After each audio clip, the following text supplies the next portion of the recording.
সুন্দর এবং সুষ্ঠু নির্বাচনের জন্য লেভেল প্লেইং ফিল্ড কিন্তু খুবই জরুরি।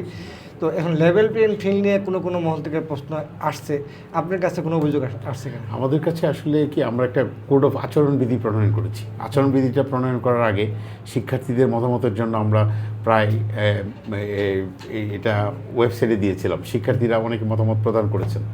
সেই মতামতের উপর ভিত্তি করে আমরা কিন্তু সেই আচরণবিধিকে ফাইনালাইজ করেছি।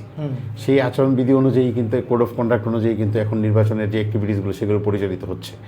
কেউ কেউ বলছেন যে কোনো ক্ষেত্রে, যেমন আমরা যেটা করেছি, এটা যেমন সভা সমাবেশ 25 জনের অধিক, এটা কিন্তু শিক্ষার্থীদের মতামত ছিল যে 25 জন যেহেতু একটি প্যানেল হয়, তার বেশি যেন স্টুডেন্টরা এই সভা সমাবেশে ইনভলভ না হয়।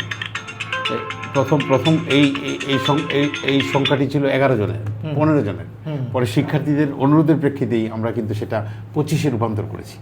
তা আমরা এই ক্ষেত্রেও আশা করছি যে এখন পর্যন্ত কিছু সাইবার বুলিংয়ের পেয়েছিলাম আমরা।